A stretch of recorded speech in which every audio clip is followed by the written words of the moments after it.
पाकिस्तानी मकबूजा कश्मीर में भारी तबाही दस्तक दे सकती है। यहाँ माहौलियाती तवाज़ुन तेजी से बिगड़ रहा है। पेड़ काटे जा रहे हैं।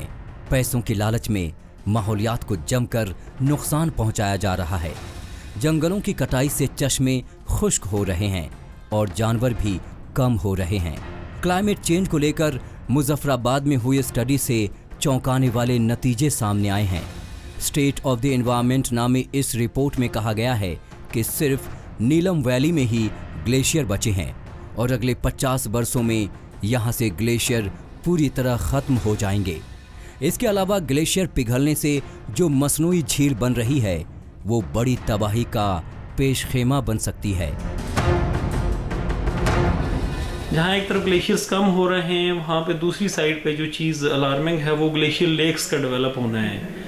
ये कुछ ऐसी झीलें हैं जो कि ग्लेशियर्स के सिकुड़ने की वजह से बनती हैं और ये झीलें बाद में ग्लेशियर लेक आउटबर्स्ट फ्लड, जिसको ग्लाफ शॉर्ट टर्म कहा जाता है, उसका बायस बनती हैं। और वो ग्लाफ जो है बाज़ दफ़ा इंसानी जानों के लिए बड़ा नुकसानदेह होता है, क्योंकि उसमें लूज़ मटेरियल की दीवार झीलों के आगे बनती है और जब पानी का दबाव बढ़ जाता है तो वो दीवार टूटने से बड़े लेवल पे जो है वो सैलाब आते हैं। और नॉर्दर्न एरिया में इसकी बहुत सारी मिसालें इससे पहले देखी जा चुकी हैं। एजीके में नीलम वैली में ख़ास तौर पर जो शौंठ वैली है उसके अंदर ग्लाफ का ख़तरा जो है वो मुझे नज़र आ रहा है। 1947 में पाकिस्तानी मकबूजा कश्मीर के 40% रकबे पर जंगलात मौजूद थे, मगर महकमाए जंगलात, मकामी हुक्मरान और टिम्बर माफिया की खतरनाक तिकड़ी ने यहाँ से जंगलों का सफाया कर दिया। आज यहाँ पहाड़ चटियल मैदान में तब्दील हो गए हैं।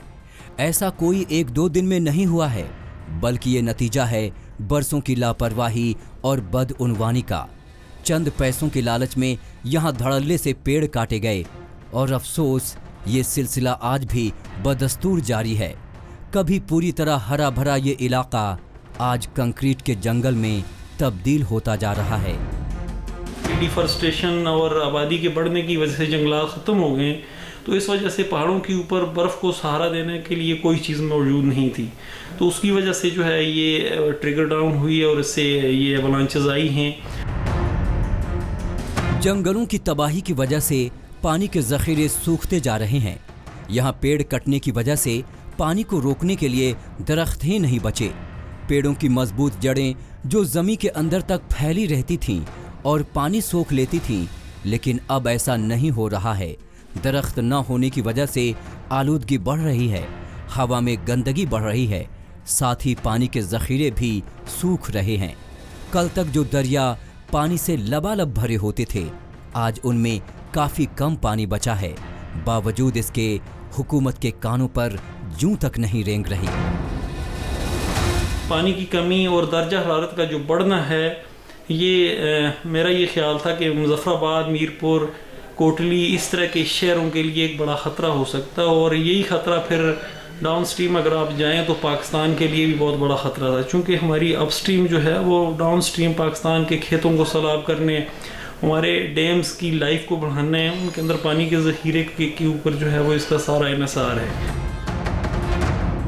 पेड़ न होने की वजह से यहाँ आया मामूली सैलाब भी बड़ी तबाही लेकर आता है। पाकिस्तानी मकबूजा कश्मीर में मुनाफा कमाने के लिए टिम्बर माफिया और महकमाए जंगलात के अहलकार क्या क्या नहीं करते। जंगल में आग लगने से अगर 10 पेड़ जल जाते हैं तो 100 पेड़ों का नुकसान बताया जाता है। शायद उन्हें ये नहीं पता कि दरख्तों से इंसानी ज़िंदगी का वजूद है। अब तो सिर्फ यही दुआ की जा सकती है कि यहाँ के माहौलियाती सूरत हाल में जल्दी बेहतरी आए।